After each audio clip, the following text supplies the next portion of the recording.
I bet you've been thinking about it. If you're in the market to buy a home, or even for all of you investor friends that I have out there, should you be looking at off-market properties? We get buttoned up for this. I hate to tell you, but the answer is probably no. The only people who should really be looking at off-market properties are cash buyers right now, because the chances of you finding an off-market property and being able to put a loan down on that and compete against anybody else who's looking at it, there are a couple caveats, are very slim.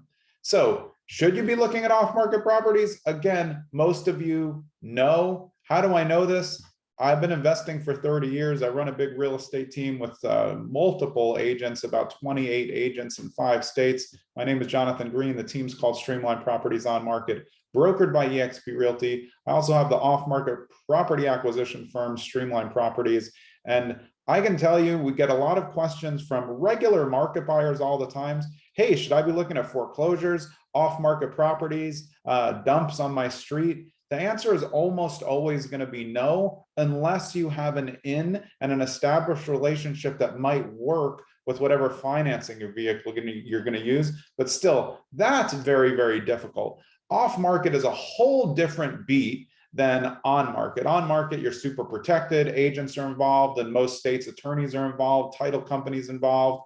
Off market, if you're going to buy something, are you going to engage with a title company? Yes. Are you going to have an attorney if you're in an attorney state? Yes. Should you have an attorney even if you're in a non-attorney state? Yes, especially if you don't have an agent.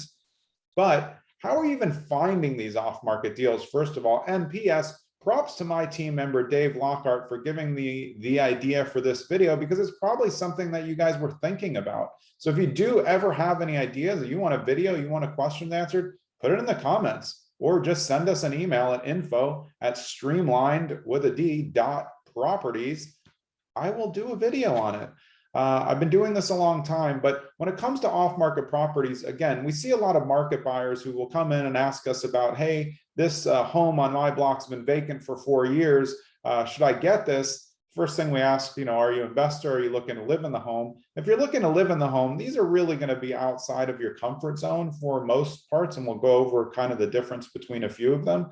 But again, off-market property acquisition takes marketing, and a lot of it. You really need about 3 to 6 months of continuous marketing on a very reliable list to make sure that you're even getting feedback on it. And if you are getting feedback on your cards or on any type of marketing that you're doing, do you have a system set up to deal with that? So again, for your just regular interested party, like, it's just not, you're not going to get lucky.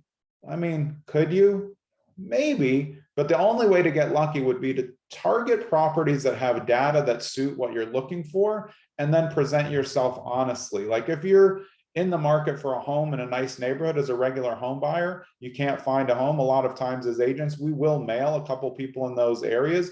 We look at the data, see who's lived there the longest, because then there's more potential that they're going to leave the longer they've been there. But if you're mailing a whole block, you're going to send it to 3 people who just bought. Are they interested in selling their home? I mean, why would they be interested in selling their home? Again, it's a needle in a haystack type of thing. But generally, the reason why market buyers, or maybe even you, are looking at dumps, foreclosures, off-market wholesale opportunities, are because the prices seem better. They only seem better because the repair costs aren't attached onto the price. So those of us who are in flipping and in real estate investing understand, when we look at a property, just how much it's going to cost to renovate and why these prices don't make sense. So if you're just a regular market buyer and not an investor, or if you're an investor and you're not a cash investor, you should really not be interacting with wholesalers. Most, if not all, of those deals are going to cash buyers right now. Maybe as you get up into the higher level, they're going to allow some mortgages, but that doesn't really make sense for what wholesalers are doing. Everybody wants the money in between. A mortgage takes longer. These are quick deals. Let's talk about foreclosures for a second, because it's one question we get a lot. I get a lot of pre-foreclosure activity from Zillow, who we're a premiered partner with, people asking me about pre-foreclosure properties, but those aren't real. Those are just properties where a list pendants has been filed. They're mostly all fixed. But foreclosures, real foreclosures, the ones that go to the court, has steps, those are not viewable.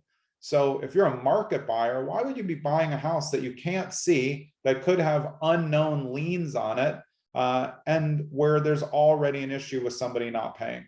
You want to bid up for something that you have never even seen. Even as an investor, a savvy investor, there's only a few of us who are willing to do that sight unseen bid. I'm telling you, that deal's got to be real good, because we have to, in our head, account for all the potential repairs that are going to be there. If you're in a state like New Jersey, you got to worry about abandoned underground oil tanks, septic, cesspools. If those are broken, yeah, you could be looking at, 10, 15, 20, $25,000. Foundation issues that you don't know about, that could be 20, 30, $40,000.